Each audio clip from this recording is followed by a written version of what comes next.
অনেকদিন পরে রান্নার ভিডিও নিয়ে হাজির হলাম আমি তোমাদের বোন। তো আশা করি আমার বন্ধুদের কাছে আমার রান্নার ভিডিওগুলি খুব ভালো লাগবে। নতুন রেসিপি নিয়ে আসলাম, শীতের সবজি। আজকে রান্না করব মৃণাল কাপ মাছের ডিম দিয়ে, হচ্ছে পেঁয়াজের কলি দিয়ে ভাজি করব, আর মৃণাল কাপ মাছের ঝোল করব। তো ভিডিও দেখতে থাকো, আশা করি ভালো লাগবে। কি গো বন্ধুরা, মাছের কালারটা অনেক সুন্দর লাগছে না দেখতে? হ্যাঁ, যেমন দেখতে সুন্দর লাগছে তেমনি খেতেও কিন্তু হেভি টেস্টি। তবে অনেকে এই মাছটা কিভাবে রান্না করে খেতে হয় অনেকেই জানা নেই হয়তোবা।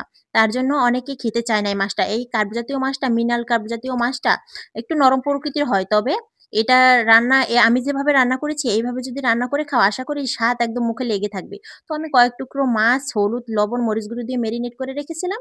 এরপরে দেখো আমি ফ্রাই প্যানে সয়াবিন তেলটা গরম হলে আমি দেখো ভেজে নিলাম মাছগুলি। মাছগুলো একদম সুন্দর করে ভেজে নিতে হবে।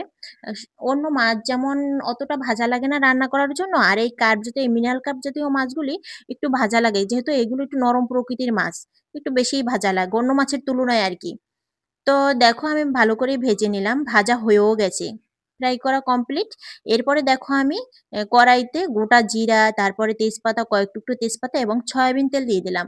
এরপরে জিরেগুলো একটু লাল লাল করে ভেজে নিয়ে চামচের মাধ্যমে পিষে নিলাম।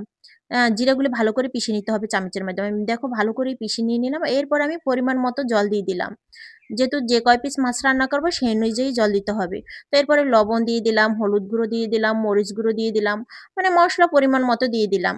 আর হচ্ছে কয়েক টুকরো কাঁচামরিচ কুচি দিয়ে দিলাম। জানো তো বন্ধুরা, হচ্ছে মাছের রসায় কাঁচামরিচ, শুকনো মরিচ এগুলো দিলে ভালোই লাগে।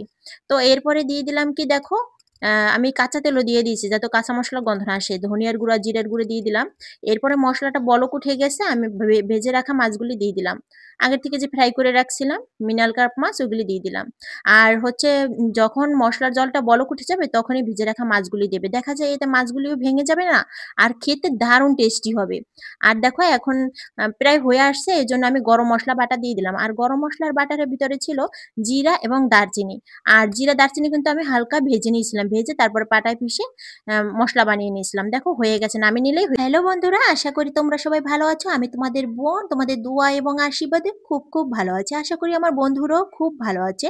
তো এখানে আমি মাছের ডিম ভেজে নিচ্ছি। এটা ছিল মৃণাল কাপ মাছের ডিম। আর ডিমগুলি আমি একটু হলুদ, একটু মরিচ গুঁড়ো, একটু লবণ দিয়ে তারপর আমি ভেজে নিচ্ছি। আর ঢেকে দিয়ে ভেজে নিচ্ছি, যার কারণে হচ্ছে ডিমগুলি তেলে দেওয়ার পরে ছিটছে গায়ে, তার জন্য আমি ঢেকে দিলাম। আর কথা হচ্ছে ডিমগুলি যাতে তাড়াতাড়ি করে সিদ্ধ হয়ে যায়, ভাজা হয়ে যায়, এজন্য ঢেকে দিলাম। তো ডিমের ভিতরে আমি পেঁয়াজের কলি দেবো, পেঁয়াজের কলি দিয়ে ডিমগুলি ভাজি করব। পেঁয়াজের কলিগুলো আমি একটু বড় বড় করে কেটে নিয়েছি। আর দেখো কাঁচামরিচ কুচি ভিতরে দিয়ে দিয়েছি। এর ভিতরে একটু লবণ, একটু হলুদ গুঁড়ো, হালকা পরিমাণে হলুদ গুঁড়ো দিয়ে ভেজে নিলে হয়ে যাবে। আর ঢেকে দিয়ে ভেজে নিলাম, যার কারণ হচ্ছে ঢেকে দিয়ে ভেজে দিলে সবুজ সবুজ থাকতে নামিয়ে নিলেও হয়ে যাবে। আর ঢেকে দিলে তাড়াতাড়ি করে সিদ্ধ হয়ে যাবে। দেখো অল্প পরিমাণে হলুদ গুঁড়ো দিয়ে দিলাম। তো বন্ধুরা, আমার ভিডিওগুলি যদি তোমাদের কাছে ভালো লাগে অবশ্যই পাশে থাকবা আর নেক্সট ভিডিওর জন্য অপেক্ষা করবা। দেখো সবুজ সবুজ থাকতে নামিয়ে নিলেও হয়ে যাবে। দেখো হয়ে গেছে। তো সবাই সুস্থ থাকবা, ভালো থাকবা, ধন্যবাদ।